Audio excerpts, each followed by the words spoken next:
நீ திமுகவை வீழ்த்துவதற்காக மட்டும் போராடவில்லை, பெரியார் அம்பேத்கர் பேசிய அரசியலையும் சேர்த்து வீழ்த்துவதற்காக போராடி கொண்டிருக்கிறீர்கள். தம்பி சீமானும் தம்பி விஜயும் இன்றைக்கு RSS பெற்றெடுத்த பிள்ளைகள் என்பது அம்பலமாகிவிட்டது. பாஜகவின் பிள்ளைகள் என்பது அம்பலமாகிவிட்டது.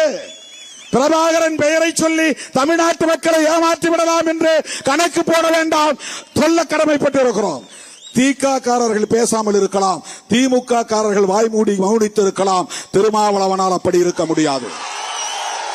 என்ன பிரசவம் பார்த்தது எங்க அண்ணன் தான்.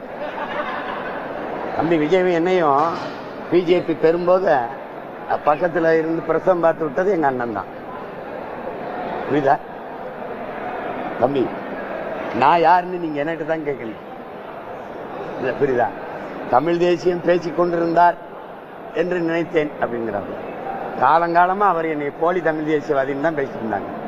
நாங்க கூட எங்களை போலி தமிழ் தேசியவாதிகள் என்று கூலி திராவிடர்கள் கூவி திரிகிறார்கள் பேசினேன். விடுங்க தம்பி, அவர் RSS பிஜேபின்னா நான் RSS பிஜேபியா? அவன் என்னை கிறிஸ்தவன்பா, இஸ்லாமிய கைக்கூலிம்பேன், கிறிஸ்தவ கைக்கூலிம்பேன், அவன் இந்துக்களுக்கு எதிரிம்பேன், நீ என்னை இந்து RSS கைக்கூலிம்ப.